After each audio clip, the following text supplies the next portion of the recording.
In today's video, I'm going to teach you how to use Postgres chat memory with an AI agent in n8n.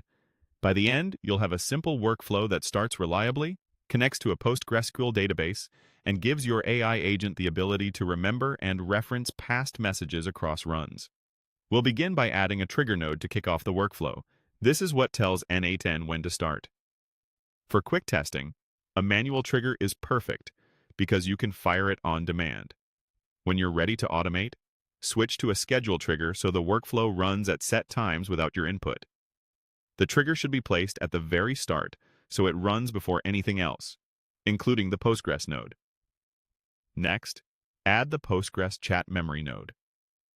Think of this as the memory backbone for your AI assistant.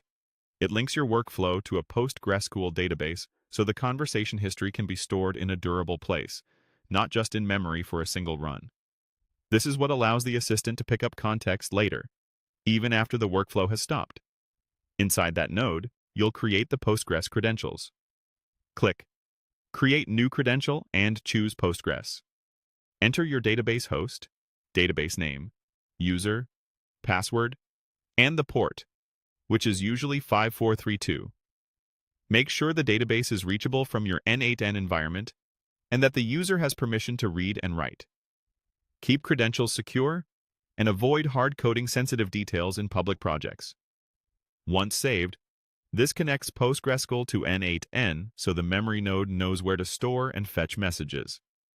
Now add an AI agent node and wire the Postgres chat memory node to the memory input on the agent.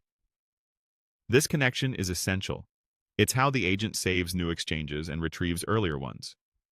With this in place, the agent can recall user context, previous answers, and ongoing tasks, making the conversation feel continuous rather than reset on every run. Finally, execute the workflow. Start it, send a message through your preferred testing path, and then run it again to see continuity in action. The AI agent will save conversations to PostgreSQL, retrieve past messages automatically, and maintain a consistent conversation memory over time. If you're testing, the manual trigger keeps things fast. When you're satisfied, swap to a schedule trigger to keep the memory up to date on a cadence that fits your use case. That's it. You've connected n8n, Postgres chat memory, and an AI agent to create a context-aware assistant.